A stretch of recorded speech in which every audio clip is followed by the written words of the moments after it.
kasih atas kesempatannya. Perkenalkan, nama saya Gracie Swatiloe dari kelas 5B Akuntansi Sektor Publik. Di sini saya akan menjelaskan tentang aset lancar pada mata kuliah Akuntansi Pemerintah Pusat. Pada bab ini, aset lancar akan membahas tentang kebijakan akuntansi aset lancar, terutama merujuk pada aturan seperti Bultek 14, akuntansi kas, Bultek 16, akuntansi piutang, PSP 05, akuntansi persediaan, dan PMK nomor 225 tahun 2019 tentang kebijakan akuntansi pemerintah pusat. Pertama, saya akan membahas kas dan setara kas. Definisinya, kas adalah uang tunai dan saldo simpanan di bank yang setiap saat dapat digunakan untuk membiayai kegiatan pemerintah. Setara kas adalah investasi jangka pendek siap dicairkan menjadi kas, bebas risiko perubahan nilai yang signifikan dan jatuh tempo maksimal 3 bulan.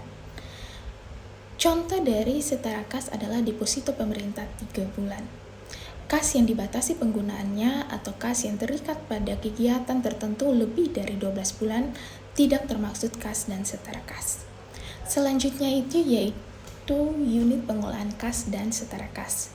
Yang pertama ada Bendahara Umum Negara atau BUN.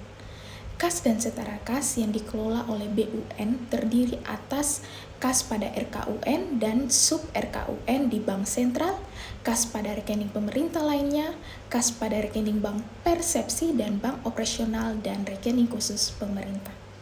Yang kedua, kementerian atau lembaga. Kas dan setara kas yang diperoleh atau dikelola meliputi kas di bendara penerimaan, kas di bendara pengeluaran, kas pada BLU, dan kas lainnya dikelola oleh kementerian dan lembaga. Yang berikut pengakuan dan pengukuran kas dan setara kas. Yang pertama yaitu pengakuan. Kas dan setara kas diakui pada saat memenuhi definisi kas atau setara kas, dan penguasaan atau kepemilikan kas telah teralih pada pemerintah. Pengukuran, kas dicatat sebesar nilai nominal pada saat transaksi. Transaksi kas dalam mata uang asing dijabarkan ke dalam nilai rupiah menggunakan kurs transaksi. Piutang jangka pendek. Piutang adalah jumlah uang yang akan diterima oleh suatu entitas yang dapat dinilai dengan uang sebagai akibat perjanjian atau akibat lainnya berdasarkan peraturan perundang-undangan yang berlaku atau akibat lainnya yang sah.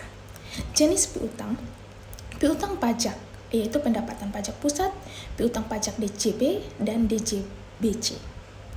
Kemudian selanjutnya yaitu piutang bukan pajak. Piutang yang terdiri dari piutang dari penerimaan sumber daya alam, piutang pendapatan laba BUMN, dan PNBP lainnya. Bagian lancar tagihan penjualan angsuran atau TPA, pemerintah dapat melakukan pemindahan tangan BMN atau barang milik negara yang dijual tunai cicilan angsuran tidak lewat dari 12 bulan.